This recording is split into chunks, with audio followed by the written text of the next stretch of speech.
Hello दोस्तों, तो ये वीडियो आपके लिए कितना इंपॉर्टेंट होने वाला है क्योंकि जिस मेहनत से आपने 2024 का मेंस एग्जाम दिया, प्री की तैयारी की और अच्छे नंबर्स भी लेके आए, लेकिन अगर आपके डॉक्यूमेंट्स में थोड़ा सा भी गड़बड़ी है तो हो सकता है आप जो कैटेगरी है आपकी जो रिजर्वेशन की, वो चाहे SC ST हो, EWS हो या OBC हो, उससे निकलकर SSC आपको कहीं ना कहीं जनरल कैटेगरी में डाल सकती है अगर आपके डॉक्यूमेंट्स सही नहीं पाए गए तो। और सही का पैमाना क्या है वो भी बताएंगे हम, लेकिन फिर आप जनरल कैटेगरी में काउंट होंगे और जनरल से हो सकता है अगर आपकी एज, आपकी जो उसमें बेनिफिट थे एज के या जो मार्क्स के थे, हो सकता है उससे आपका पूरी की पूरी जो पूरी मेहनत है वो खराब ना चली जाए। हो सकता है उसकी वजह से आप एग्जाम में पूरा कैंडिडेचर ही कैंसिल ना हो जाए।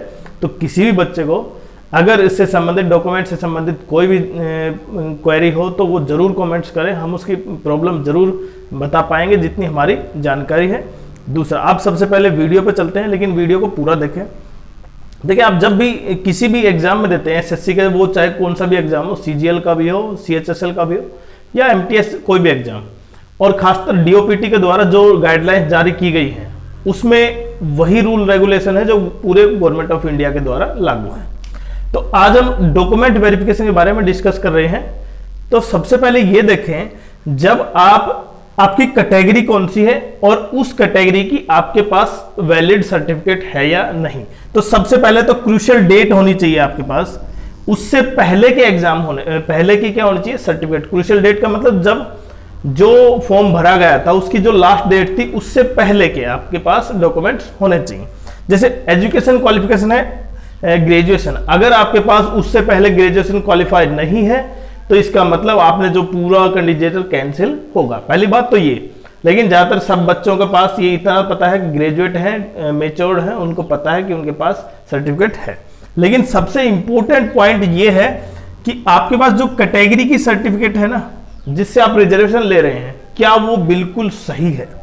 तो क्रूशियल डेट का आपको पता चल गया। और क्रूशियल डेट देखिए, EWS दो चीजों पर डिपेंड करता है, एक तो क्रूशियल डेट उससे पहले की, दूसरा फाइनेंशियल ईयर। अगर दोनों आपके बिल्कुल सही है और हो सकता है डॉक्यूमेंट वेरिफिकेशन में कई महीने लग जाएं, 2 महीने बाद स्टार्ट हो, 4 महीने बाद स्टार्ट हो, 6 महीने बाद स्टार्ट हो, तो उससे बिल्कुल न घबराएं। क्यों? क्योंकि आपकी जो सर्टिफिकेट है आपके पास वही प्योर सिक्योर होनी चाहिए। आप उसी से क्या कर पाएंगे, बिल्कुल अपने जो रिजर्वेशन है उसको लीगल दिखा पाएंगे। चाहे, क्योंकि इसीलिए देखिए प्रोबेशन पीरियड 2 साल का होता है और 2 साल के अंदर अगर कोई गड़बड़ी पाती है तो डिपार्टमेंट या SSC आपको बाहर कर सकती है। सबसे पहला तो ये, तो आपको EWS का पता चल गया। एक तो क्रूशियल डेट होनी चाहिए, दूसरा फाइनेंशियल ईयर, दूसरा होना चाहिए फाइनेंशियल ईयर। तो इन दोनों चीजों को आपको ध्यान रखना है, सबसे इंपॉर्टेंट। दूसरा OBC का, अब देखिए OBC का मामला थोड़ा सा क्या है, थोड़ा सा चेंज है। OBC में कितने साल पहले की या बाद की सर्टिफिकेट होनी चाहिए वो डिपेंड करता है। देखिए, इससे पहले सुप्रीम कोर्ट का ऑर्डर भी आया था DOPT को कि आपकी जो क्रूशियल डेट है उससे 3 साल पहले की, और जो डेट है क्रूशियल उससे 6 महीने बाद तक, मतलब आफ्टर 6 मंथ, अगर इन दोनों के बीच आपकी जो सर्टिफिकेट है अगर वो इन दोनों डेट के बीच की है तो आप बिल्कुल निश्चिंत रहिए, आप OBC कैटेगरी में ही शामिल होंगे। लेकिन सबसे इंपॉर्टेंट क्या है, देखिए अगर आपने यहां पे OBC फिल कर दिया, आपने जब फॉर्म फिल किया तब OBC था आपका, लेकिन फाइनल में आपके मार्क्स भी अच्छे हैं तो आप UR कैटेगरी में सिलेक्ट हो रहे हैं, केवल सिलेक्ट हो रहे हैं आप UR कैटेगरी में, लेकिन आपके पास OBC का सर्टिफिकेट वैलिड नहीं है। वो चेक तब भी आपकी OBC सर्टिफिकेट को ही करेंगे, चाहे आपका सिलेक्शन UR कैटेगरी से हुआ, आपकी OBC सर्टिफिकेट चेक होगी। अगर वो OBC सर्टिफिकेट आपकी वैलिड नहीं पाई जाती तब क्या कर सकते हैं SSC या डिपार्टमेंट, आपको वहां से कैंसिलेशन कर सकता है आपका कैंडिडेचर। तो आपको ये ध्यान रखना होगा, अगर 2025 का जो एग्जाम आने वाला है उन बच्चों के लिए भी कि अगर आप उस समय तक नहीं बनवा पाते हैं या आपके पास पहले से नहीं है किसी भी संबंधित ईडब्ल्यूएस की सर्टिफिकेट या कोई भी, तो इससे अच्छा है कि आप जनरल कैटेगरी से फॉर्म भरें, उससे कोई दिक्कत नहीं आएगी। और इसमें इसलिए है क्योंकि इसमें क्रीमी लेयर का रोल होता है। क्रीमी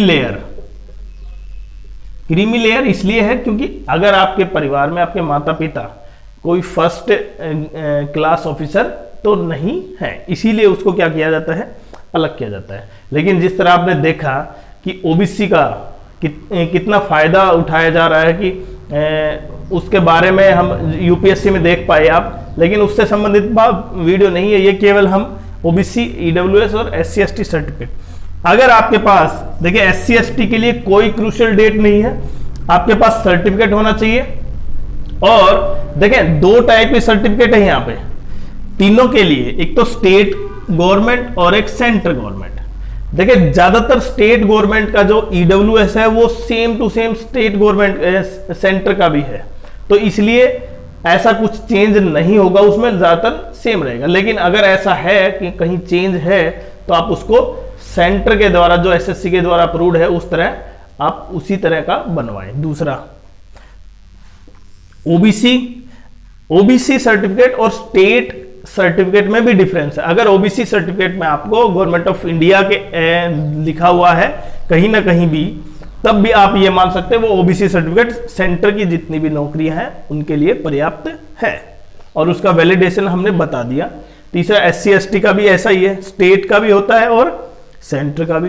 तो सेंटर में भी गवर्नमेंट ऑफ इंडिया आपको दिखा तो आप वैलिड मान सकते हैं उसको। दूसरा रीचेक भी होता है। देखिए अब सबसे इंपॉर्टेंट ये है कि डॉक्यूमेंट वेरिफिकेशन कैसे होता है। देखिए पहले वेरिफिकेशन इसलिए होता था, पहले ज्यादातर क्या थे, इंटरव्यू थे, हमारे समय में इंटरव्यू होता था, और उसमें पहले इंटरव्यू में जाने से पहले आपके डॉक्यूमेंट चेक होते थे, क्या आपकी एज प्रूफ बिल्कुल सही है यहाँ से डॉक्यूमेंट से। अगर उस तरह का नहीं होता था डॉक्यूमेंट्स, आपका इंटरव्यू नहीं होता था, आप 12 डॉक्यूमेंट्स चेक में ही आप रिजेक्ट हो जाते थे, और अगर आपकी एज बाकी होती तो आप जनरल कैटेगरी में वहीं पे काउंट हो जाते थे।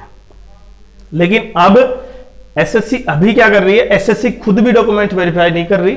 अब एसएससी क्या कर रही है, डिपार्टमेंट, आपका डिपार्टमेंट या आपकी मिनिस्ट्री, अगर मानो आप मिनिस्ट्री में चले गए, आईएसओ चले गए किसी भी मिनिस्ट्री में, तब आपकी मिनिस्ट्री चेक करेगी, या कोई डिपार्टमेंट जैसे मानो इनकम टैक्स में चले गए, जीएसटी में चले गए, तब आपका डिपार्टमेंट इसको वेरीफाई कराएगा। अब सबसे इंपॉर्टेंट ये है कि आपकी ज्वाइनिंग से पहले या ज्वाइनिंग के बाद होगा या कैसे होगा, वो बताते हैं।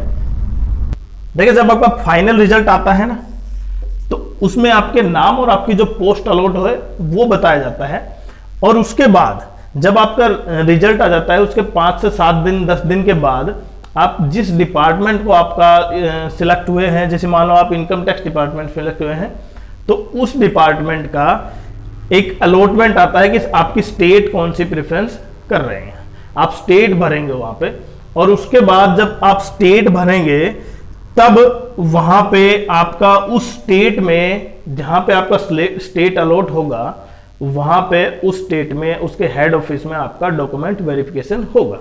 वहां पे चेक किया जाएगा कि आपके डॉक्यूमेंट बिल्कुल सही है या नहीं है, और किसके दिशा निर्देश पर, जो एसएससी उनको डॉक्यूमेंटेशन के लिए जो जो टर्म कंडीशन या जो नियम शर्तें भेजेगी उसके अनुसार, मतलब क्रूशियल डेट। और ये हो सकता है किसी का, कई बार क्या होता है डिपार्टमेंट किसी उस मुद्दे के लिए, जैसे आपका आपकी डेट चेंज नहीं है, आपका कई बार स्टेट सर्टिफिकेट हो जाती है, तो उसके लिए प्रोविजन डाल देती है। अगर कोई प्रोविजन नहीं होता है, मतलब कोई दिक्कत नहीं होती है वहां पे डॉक्यूमेंट वेरिफिकेशन में, तो आपका लेटर 10 या 15 दिन के बाद आपका ज्वाइनिंग लेटर आपके घर आ जाता है। लेकिन अगर मानो कोई दिक्कत आ जाती है तो आपको काफी समय लगता है, हो सकता है आपका पर्सनली भी जाना पड़ा उस हेड ऑफिस में स्टेट के, आपके डॉक्यूमेंट्स वेरीफाई करवाने के लिए या किसी मुद्दे के लिए, तो उसमें लगभग 2 से 3 महीने भी लग जाते हैं, करीबन 2 से 3 महीने। और उसमें मेंटली स्ट्रेस तो हो ही जाता है, क्योंकि ज्वाइनिंग बाकी बच्चों की हो जाती है और आप रह जाते हैं, तो ये काफी स्ट्रेसफुल हो जाता है। तो इसलिए अगर आपके डॉक्यूमेंटेशन में थोड़ा सा भी ठीक नहीं है तो अपना ठीक कराएं, और अपना वेरीफाई करें कि आपके जो भी डॉक्यूमेंट्स हैं वो बिल्कुल सही है। सबसे इंपॉर्टेंट ये हो जाता है कि क्रॉस वेरिफिकेशन कैसे होती है। कई बार क्या होता है, आपको डायरेक्ट ज्वाइनिंग दे दी जाती है डिपार्टमेंट के द्वारा, और फिर डिपार्टमेंट उसको बाद में क्रॉस चेक करता है। क्रॉस चेक करने के लिए जैसे पुलिस वेरिफिकेशन हो गया, डॉक्यूमेंट वेरिफिकेशन हो गया, वो किस लिए है और उसमें समय क्यों निर्धारित किया गया है 2 साल का प्रोबेशन, वो इसीलिए है कि इतने समय में ये दोनों चीज हो सकती है। तो देखिए क्रॉस चेक इसलिए होता है कि आप जब डॉक्यूमेंट वहां पे डिपार्टमेंट में जाते हैं तो डिपार्टमेंट में जो डॉक्यूमेंट्स आपने जमा करवाए वो केवल जमा कर लेते हैं, आपको सबमिट कर लेते हैं, और फिर वहां से आपकी जो तहसील या डिस्ट्रिक्ट पड़ती है वहां पे डिस्ट्रिक्ट ऑफिस में जो कलेक्टर होते हैं आपके, डिस्ट्रिक्ट मजिस्ट्रेट होते हैं, वहां से चेक किया जाता है क्या ये रिजर्वेशन इसलिए दिया जा रहा है कि आपकी ये जो कास्ट सर्टिफिकेट है वो बिल्कुल सही है, दुरुस्त है, और अगर वहां से दुरुस्त होता है तब उन्हीं के द्वारा एक लेटर वापस उस डिपार्टमेंट को भेजा जाता है जिसमें आप काम कर रहे हैं। लेकिन इसमें ये फायदा होता है कि आपको कोई भी इसके संबंध में जानकारी नहीं करनी पड़ती, या कोई आपके उससे संबंधित नहीं होता, वो अपने आप डिपार्टमेंट करता है।